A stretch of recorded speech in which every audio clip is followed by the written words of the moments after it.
యేసుక్రీస్తు నామంలో శుభములు మరియు అభినందన నేను తెలియపరచుకుంటున్నాను దేవుని బిడ్డలారా. మరి ఒక అంశం పైన మీ ముందుకు వచ్చి ఉన్నాను. యెహోవా మాట ఆలకించుడి అని కొన్ని మాటలు మీతో పంచుకోవాలని ఇష్టపడుతుంటున్నాను దేవుని బిడ్డలారా.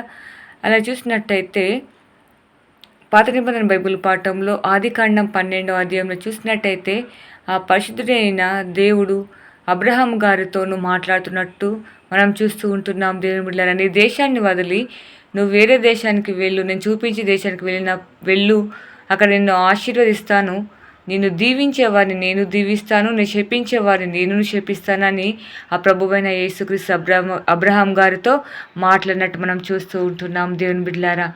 మరి ఎప్పుడైనా నీతో నాతో మాట్లాడా? మీతో మాట్లాడతాడు దేవుడు తప్పకుండా. తన సేవకై పిలుచుకున్నప్పుడు మిమ్మల్ని ఎలా మాట్లాడుతుంటున్నాడు? ఆ అబ్రహాం గారు తన దేశంను వదిలి కానాను దేశం ప్రయాణమై లోతు గారిని తీసుకొని వాళ్ళు వెళ్ళి అక్కడ బహుగా ఆశీర్వదింపబడినట్లు మనం చూస్తూ ఉంటున్నాం దేవుని బిడ్డలారా. నీ కుటుంబాన్ని వదిలిపెట్టుకుంటుంటున్నావా? నీ ఉద్యోగం వదిలిపెట్టుకుంటుంటున్నావా? లేకుంటే నీ వ్యాపారం ఏదైనా సరే దేవుని పిలుపుకు నువ్వు లోబడకుంటే దేవుని బిడ్డలారా, నువ్వు చేసే ప్రతి పనిలో ఆశీర్వాదం ఉండదు. ఎందుకంటే దేవుడు మనల్ని పిలుచుకుంటున్నాడు కాబట్టి తన మార్గంలోనూ తన సేవకై తను పిలుచుకున్నప్పుడు తన మాటకు లోబడి మనం జీవించినట్టయితే మనం ఈ లోకంలో ఆశీర్వదింపబడి ఆ పరలోక రాజ్యంలో మనం స్వతంత్రులుగా ఉంటాము దేవుని బిడ్డలారా. అందుకే ఆ పరిశుద్ధుడైన దేవుని యొక్క మాటలు మనం వినాలి. ప్రతి ఒక్క మాట పరిశుద్ధముగా పరిశుద్ధుల మాటలు మాట్లాడాలి. మనం శ్రద్ధగా వినే వారిలో మనము ఉండాలి దేవుని బిడ్డలారా.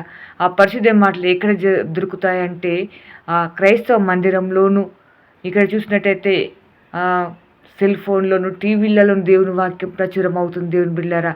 ఆ మాటలు విని ఎవరు నిజమైన దేవుడు అని తెలుసుకొని ఆ దేవుణ్ణి మీరు వెంబడించిన వారైతే ప్రతి ఒక్క ఆశీర్వాదములు దేవుడు మీకును మీ కుటుంబానికి మీ దేశాన్ని కూడా ఆశీర్వదిస్తాడు మిమ్మల్ని బట్టి దేవుని బిడ్డలారా. లోతు సొదొమ గొమొర పట్టణానికి వెళ్ళి ఆ సొదొమ గొమొర పట్టణము లోతుకైతే చాలా అద్భుతముగా కానాను దేశము వదిలిపెట్టి సొదొమ గొమొర పట్టణానికి వెళ్ళినప్పుడు అది ఏదైనా తోట వల్ల పచ్చగా కనబడింది. కానీ యెహోవా దృష్టికి అది పాపంతో నిండుకున్నప్పుడు ఆ సొదొమ గొమొర పట్టణంలో 50 మంది కూడా నీతిమంతులు కనబడలేదు. లాస్ట్కు 10 మంది కూడా నీతిమంతులు కనబడకపోతే ఆ పట్టణాన్ని అగ్నితో కాల్చివేసినట్టు మనం చూస్తూ ఉంటున్నాం దేవుని బిడ్డలారా.